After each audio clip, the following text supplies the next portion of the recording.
The rain hammered against the floor-to-ceiling windows of the Miami Beach penthouse, each drop echoing like a ticking clock, counting down to tragedy. What drives a devoted wife to murder her husband in cold blood? Tonight, we explore that chilling question. Lightning illuminated the luxurious living room in harsh flashes, revealing a scene that would forever alter two lives. An ornate letter opener lay on imported marble floors, its golden handle now slick with crimson. Beside it, the crumpled form of Victor Rutherford, tech mogul, philanthropist, billionaire, his eyes frozen in permanent disbelief. Standing above him, Keisha Rutherford, trembling, her designer dress spattered with evidence that could never be washed away. Have you ever felt so betrayed that you could not recognize yourself in the mirror? That moment when pain transforms into something else entirely. For Keisha Morgan Rutherford, that transformation occurred during a thunderstorm on the 42nd floor of the most expensive building in Miami Beach. The security cameras captured it all. Her deliberate walk across their 8,000-square-foot sanctuary, the confrontation, the escalation. What they could not capture was the years of invisible wounds that led to this moment, wounds that left no physical evidence, but cut deeper than any blade. Behind Miami's glittering penthouses lies a dark reality of power and betrayal. Tonight, we peel back the curtain on a marriage that appeared perfect from the outside, but harbored secrets that would eventually turn deadly. From their first meeting in a Kingston cafe to their final confrontation above the Atlantic shoreline, this relationship followed a path both unique and tragically familiar. What pushed Keisha Rutherford to her breaking point? Was it discovering the hidden accounts filled with millions of dollars? The photograph she was never meant to see? Or perhaps the moment she realized the security system in their home was monitoring more than just potential intruders? Before we continue, I need to speak directly to you, my viewers. If any part of this story resonates with your personal situation, please remember that resources exist to help those trapped in controlling relationships. The number on your screen connects to trained professionals available 24 hours every day. Your safety matters. Subscribe to Criminal Mind Cortex, not just for compelling stories, but for information that could one day save your life or the life of someone you care about. This case teaches us that wealth cannot protect against human frailty, that cultural differences can become weapons in the wrong hands, and that sometimes the most dangerous person is the one who knows exactly what you have to lose. Join me as we examine the night that transformed Keisha, from Caribbean immigrant to tabloid headline, from devoted wife to alleged killer. The storm outside the penthouse that night pales in comparison to the tempest that had been building within its walls for years. Born under the brilliant Caribbean sun, Keisha Morgan grew up in a modest two-bedroom home in Kingston, where family bonds superseded material possessions. Her childhood was rich with cultural heritage, mornings filled with her mother's singing while preparing ackee and saltfish, afternoons spent learning from community elders who emphasized dignity and perseverance above all else. Money comes and goes, her grandmother would say, placing calloused hands on young Keisha's shoulders. But your character follows you forever. These lessons formed the foundation of her worldview, one where respect was earned through integrity, not purchased through wealth. At 19, Keisha excelled in her studies at the University of the West Indies. Her professors noted her exceptional analytical mind and unwavering determination. While classmates dreamed of government positions, Keisha's ambitions reached across oceans. America represented possibility, a place where her talents might bloom without the constraints of limited opportunity. When she received her student visa for graduate studies in Miami, her entire neighborhood celebrated. They saw in her the potential to bridge worlds, to carry their values into spaces previously closed to them. No one could have predicted how drastically this bridge would eventually collapse. Miami greeted Keisha with both opportunity and isolation. The city's humidity reminded her of home, but its pace and priorities felt foreign. She worked 3 jobs while maintaining perfect grades. Restaurant server by morning, library assistant by afternoon, hotel receptionist on weekends. Every dollar saved represented another step toward permanent residency. It was during her night shift at the Grand Oceanic Hotel, when Victor Rutherford first noticed her. He had arrived late, demanding the presidential suite, despite lacking a reservation. While other staff cowered before his displeasure, Keisha met his gaze directly. "I understand you are accustomed to immediate accommodation, Mr. Rutherford," she said, her accent lilting but her tone firm. "However, preparation requires time. The suite will be ready in 40 minutes. Perhaps you would enjoy complimentary refreshments while waiting." Rather than anger, her candor sparked curiosity. Victor Rutherford rarely encountered people immune to his intimidation tactics. Their conversation during those 40 minutes revealed complementary contrasts: his aggressive American directness against her thoughtful Caribbean patience, his technical brilliance against her emotional intelligence. Their courtship proceeded with whirlwind intensity. Victor showcased Miami's exclusivity: private yacht parties, VIP restaurant reservations, helicopter tours over crystal waters. To Keisha, raised with communal values, his individualistic pursuit of luxury seemed both fascinating and slightly hollow. "You give to charity but never meet the recipients," she observed after one fundraiser, where donors spent more on attire than their actual donations. "In Jamaica, giving means seeing the impact directly." Victor laughed, finding her perspective refreshing. "That is why I need you," he replied. "You keep me grounded." Early warning signs flickered between moments of genuine connection. Victor's possessiveness manifested as concern, insisting on driving her everywhere himself, questioning her about male classmates, suggesting she reduce her course load to enjoy life more. His compliments often contained subtle criticisms. "You look beautiful tonight, especially without those colorful clothes you usually wear." When he proposed after only 8 months, presenting both a ring and citizenship pathway through marriage, Keisha hesitated briefly. Her grandmother's voice echoed in her memory. "Character follows you forever." But looking at Victor, she saw opportunity, affection, and the promise of building something meaningful together. What she could not see were the chains being forged beneath the diamond's brilliant sparkle. Victor Rutherford built his technology empire, from a college dorm room algorithm to a global corporation valued at $22 billion.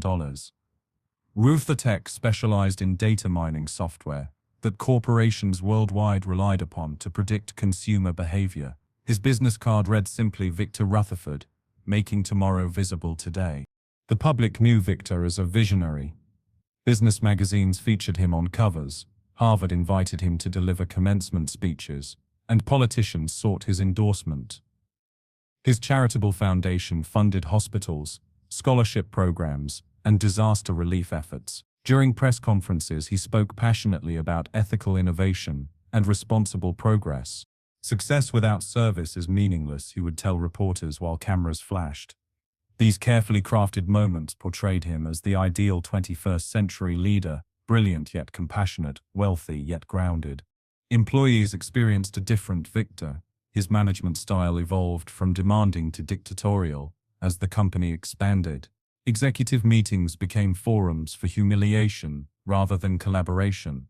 Those who questioned his decisions disappeared from organizational charts without explanation. His inner circle learned to anticipate his needs and amplify his ideas rather than present alternatives. "Dissent is disloyalty" became an unwritten company policy. The turnover rate among female executives reached 3 times the industry average, though legal settlements ensured these departures remained confidential. The transformation in his marriage paralleled his corporate evolution. During their first year together, Victor proudly introduced Keisha at functions, encouraging her to share perspectives that differed from the homogeneous viewpoints of his colleagues. Her insights into international markets impressed potential partners, and her authentic warmth created genuine connections where his calculated networking often failed. "My secret weapon," he called her then, with affection rather than possession in his tone. By their 3rd anniversary, priorities shifted dramatically. Ruthertech expanded into government contracts, surveillance technologies, and predictive policing software. Ethical corners, once carefully navigated, became routinely cut. When Keisha questioned certain projects, Victor dismissed her concerns as naive and uninformed about business realities. Their home dynamics reflected this professional shift. The man who once valued her cultural perspective now mocked her accent when annoyed. Her Jamaican recipes disappeared from dinner parties, replaced by corporate catering. Her family visits became increasingly restricted due to security concerns and scheduling conflicts. Financial control tightened incrementally. Joint accounts transitioned to allowances. Purchases required justification. Household staff, once respectful, began reporting her activities directly to Victor. When confronted, he would dismiss her concerns as paranoia, while simultaneously expanding home security systems that tracked movement between rooms. The disconnect between public and private personas grew stark. At charity galas, Victor would hold her hand, praising their partnership while cameras captured perfect images for social media. Hours later, in their penthouse, he would coldly inform her of unilateral decisions affecting their lives. His philanthropic foundation became another control mechanism. Keisha initially directed Caribbean initiatives, channeling resources to communities she understood intimately. Gradually, her authority diminished until she served merely as a photogenic representative at ribbon-cutting ceremonies, reading from scripts prepared by marketing teams. Victor Rutherford had mastered the art of curated reality, a gleaming external image, concealing deteriorating core values. His true innovation was not technological, but theatrical, convincing the world and perhaps himself that power and wealth had not corrupted the idealistic entrepreneur he once had been. The Rutherford penthouse occupied the entire 42nd floor of the Azure, Miami Beach's most exclusive residential tower. Floor-to-ceiling windows offered 360-degree views of turquoise waters and city skylines. Italian marble floors, hand-painted ceilings, and furniture crafted by renowned designers filled the 8,000-square-foot space. Every element represented perfection and emptiness. For Keisha, the palatial residence evolved from dream home to beautiful cage. The fingerprint-scanning private elevator ensured no one entered without authorization or left without detection. Motion sensors in each room activated lights automatically while silently logging movement patterns. Cameras monitored entrances for security purposes, their tiny red lights blinking like ever-watching eyes. The system sends alerts if unusual activity occurs, Victor had explained during installation. He never defined what constituted unusual. Mornings found Keisha alone with her coffee on the East Terrace, watching boats dot the horizon while household staff maintained respectful distances. Afternoons stretched endlessly in rooms too large and too quiet. The infinity pool, temperature-controlled year-round, became her sanctuary, the one place cameras could not clearly capture her expressions as she floated, contemplating her increasingly isolated existence. Her social circle had contracted systematically. Friends from university did not understand their lifestyle. Jamaican relatives found visits increasingly difficult to arrange.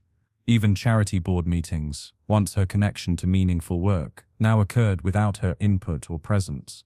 Your calendar conflicts, Victor would explain, though her calendar remained conspicuously empty, save for approved appearances at his side. The penthouse kitchen gleamed with professional-grade appliances rarely used. Staff prepared meals according to nutritionist recommendations, approved by Victor.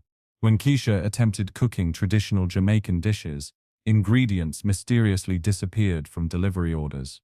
Professional decorators refreshed the interior seasonally, removing personal touches, Keisha added. Family photographs vanished during styling updates.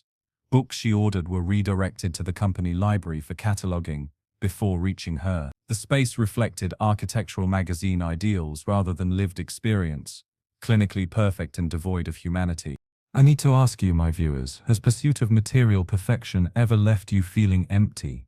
Comment below about times when wealth and luxury failed to deliver promised happiness. Your experiences matter to our community. Most telling was the technology pervading every surface. Smart mirrors captured and analyzed appearance, suggesting wardrobe improvements. Phones and tablets automatically synchronized calendars, messages, and location data. The home automation system, developed by Ruthertech, learned behaviors and preferences while reporting anomalies directly to Victor's personal devices. All couples share information, he insisted when questioned. I just streamlined the process. The realization crystallized gradually. Her luxurious home functioned as both showcase and surveillance center. Each elegant room monitored her movements. Each expensive device tracked her communications. The spectacular views emphasized her separation from the world below, a world increasingly difficult to reach. The golden prison sparkled magnificently, while its invisible bars grew stronger, its jailer more vigilant, and its sole occupant increasingly desperate for escape. The first evidence appeared innocently, a misplaced tablet, left unlocked during a rare morning when Victor overslept. Keisha noticed the device while bringing him coffee, its screen displaying a conversation thread with someone saved as Atlanta Project. The messages contained no business discussions, only intimate exchanges and hotel confirmations. Her hands trembled as she scrolled through months of conversations with multiple contacts, each designated by city names: Chicago, Denver, Seattle, each thread containing identical patterns: flirtatious beginnings, explicit photographs, meeting arrangements. Victor had transformed business travel into scheduled infidelity, catalogued with the same organizational precision he applied to corporate acquisitions. "This cannot be happening," Keisha whispered, photographing evidence with her personal phone before carefully replacing the tablet. The woman who had once trusted completely now moved with calculated caution. Financial discoveries followed. While searching for their tax documents to complete scholarship applications for her younger brother in Jamaica, Keisha uncovered password-protected files in Victor's home office. Using knowledge of his patterns, birthdays, significant dates, favorite numerical sequences, she gained access to records revealing parallel financial systems. The charitable foundation that funded Caribbean development projects diverted 80% of donations to offshore accounts.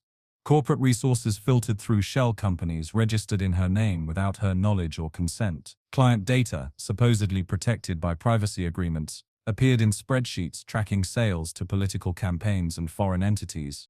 "He has made me complicit," she realized, documenting everything methodically. Years of accounting courses provided the knowledge to understand exactly how illegal these activities were, and how deliberately her name had been positioned to absorb blame if authorities investigated. Her first confrontation ended before it began.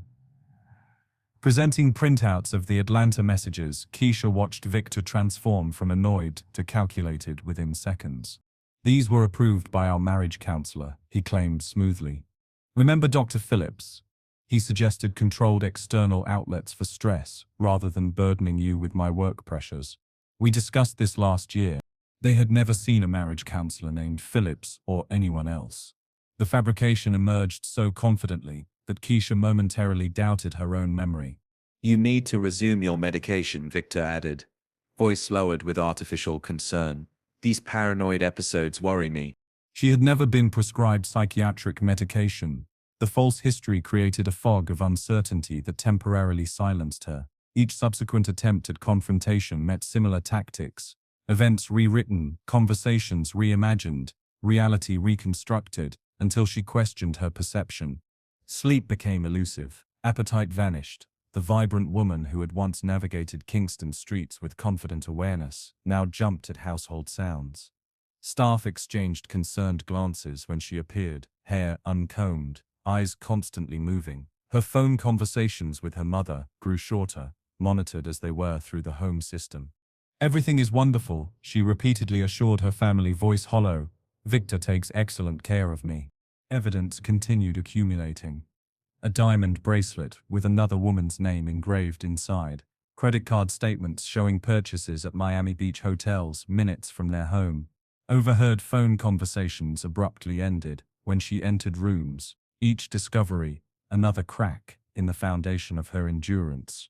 Most damning was the digital trail, revealing how thoroughly Victor controlled her existence. Email filters redirected communications from her friends. Location tracking mapped her movements down to individual rooms. Browser history revealed every search, every moment of digital resistance.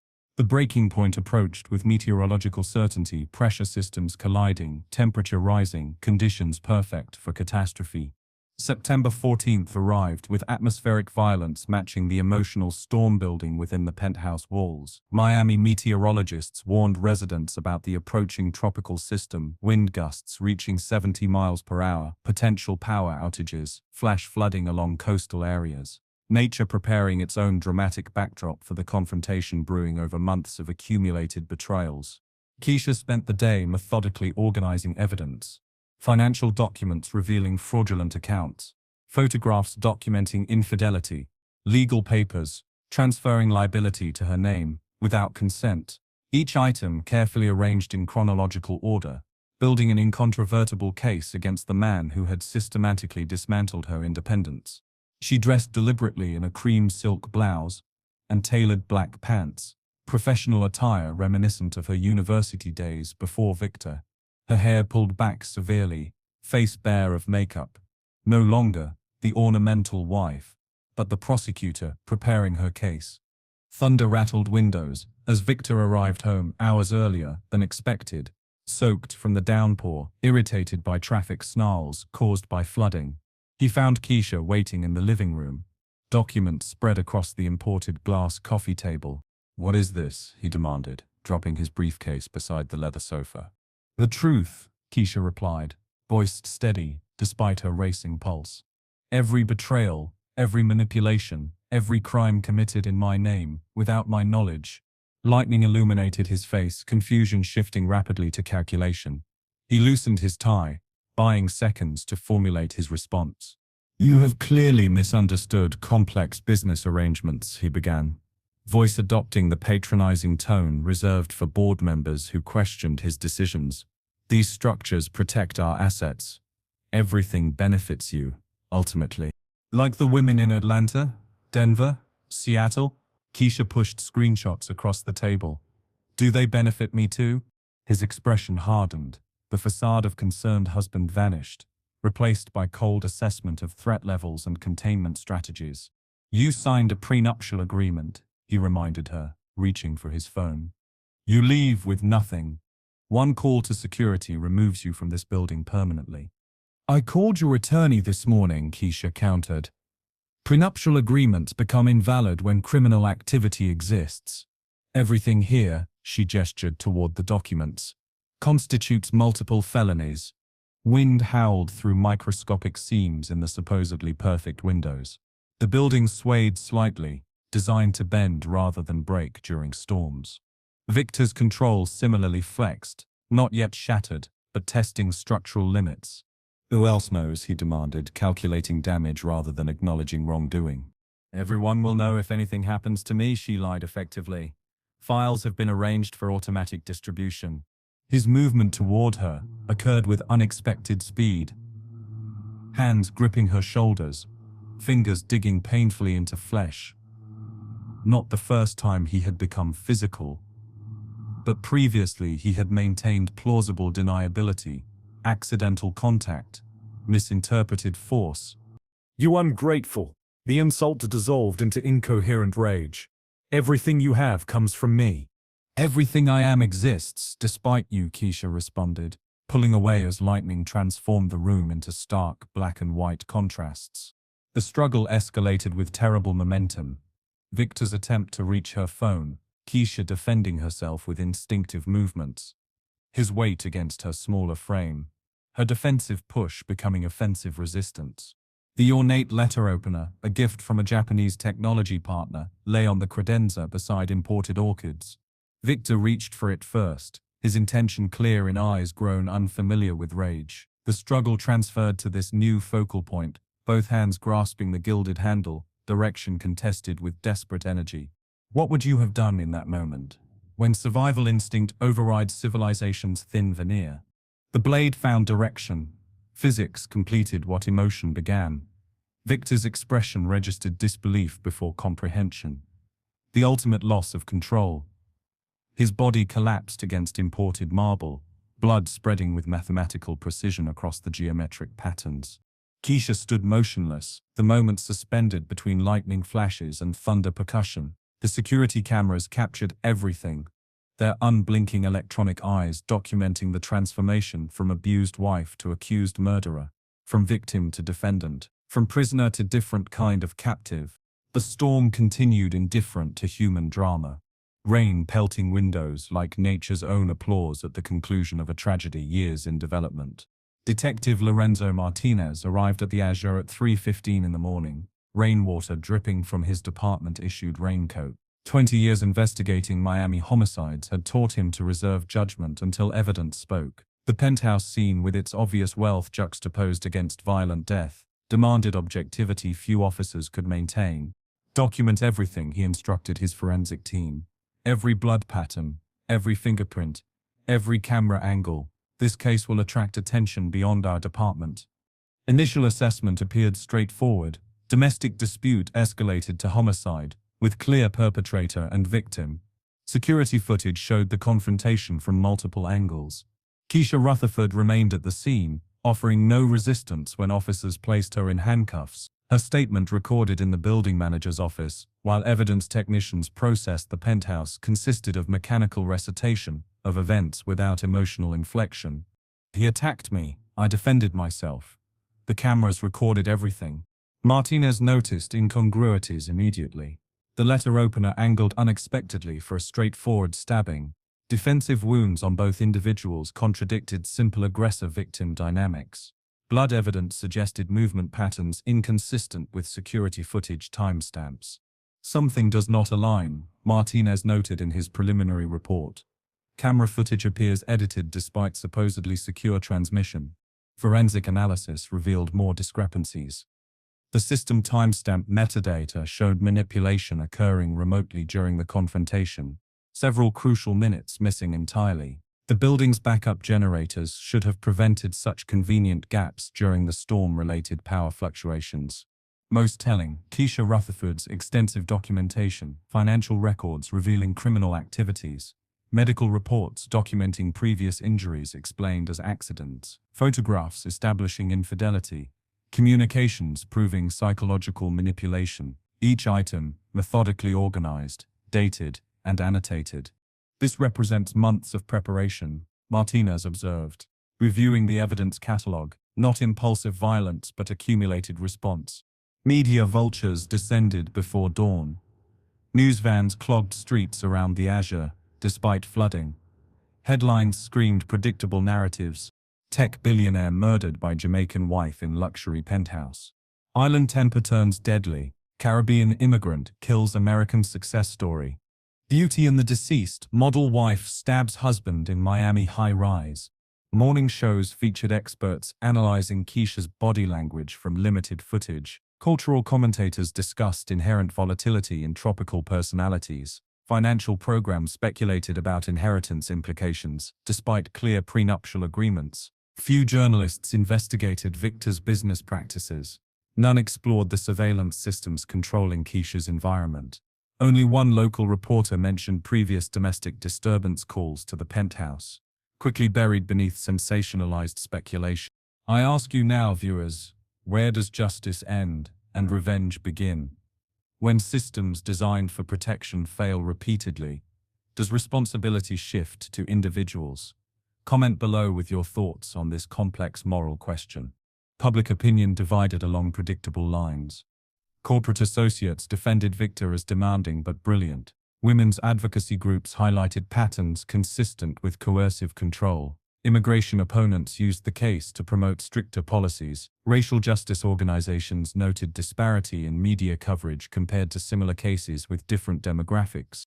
Detective Martinez ignored external pressure, focusing instead on electronic evidence revealing systematic abuse. The supposedly secure Ruthertech home system contained thousands of recordings. Victor berating Keisha for imagined offenses, staff instructed to report her activities, keystrokes monitored, movements tracked, communications filtered, technological imprisonment disguised as luxury living. We are investigating two crimes, Martinez told his team. The obvious homicide and the nearly invisible captivity that preceded it. The legal battle following Victor Rutherford's death transformed from a simple murder trial into a landmark case examining technology-facilitated abuse. Legal experts initially predicted quick conviction based on physical evidence alone. The proceedings instead expanded into months of testimony revealing how digital innovation enabled unprecedented control. Technology designed for convenience became weaponized against Ms. Rutherford, argued defense attorney Mariana Cortez. Each smart device functioned as both prison guard and witness. The prosecution's case crumbled when independent forensic analysis confirmed systematic manipulation of security footage, deletions occurring precisely during moments supporting Keisha's self-defense claims. Technical experts demonstrated how Ruthertech proprietary systems allowed remote editing of supposedly tamper-proof recordings. Recognizing warning signs might have prevented this tragedy. Mental health professionals identified critical patterns: excessive gift-giving masking, increasing restrictions, compliments containing subtle criticisms, emergencies interrupting independent activities, technology presented as protection while enabling surveillance, and gradual replacement of personal connections with approved substitutes. Power imbalance formed the foundation of their relationship. Beyond financial disparity, Victor wielded cultural leverage, positioning himself as Keisha's gateway to American opportunity, while simultaneously using her immigrant status as control mechanism. Language itself became weaponized, with Victor correcting her accent publicly, while privately using cultural differences to justify isolating her from both American and Jamaican communities. Immigration status creates vulnerability that controlling partners exploit, testified cultural anthropologist Dr. James Washington. Threats of deportation effectively silence victims already disconnected from support systems. Class barriers prevented intervention at multiple points. Domestic staff witnessed concerning incidents, but remained silent, prioritizing prestigious employment. Neighbors in the Azure noticed troubling patterns, but hesitated reporting community leaders. Medical professionals documented suspicious injuries, but accepted implausible explanations from patients arriving in luxury vehicles. This case offers essential lessons about modern abuse. First, digital monitoring represents abuse itself, not merely evidence of potential mistreatment. When partners track movements, communications, and relationships without transparent consent, they establish foundations for escalation. Second, isolation happens methodically. Friends deemed inappropriate, family visits made logistically challenging, professional connections severed through subtle manipulation, community involvement discouraged through criticism, disguised as protection. Third, prosperity creates false security.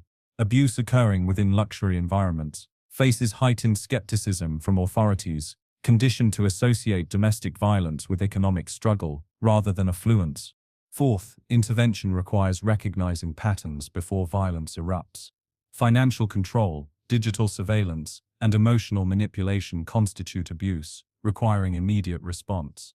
Before closing this examination, I urge you to subscribe to Criminal Mind Cortex for cases that expose hidden dangers and provide potentially life-saving awareness. Each story contains lessons that might protect you or someone you love. Hit subscribe now, activate notifications, and join our community dedicated to understanding human behavior at its most complex moments. Your subscription could save a life, perhaps even your own.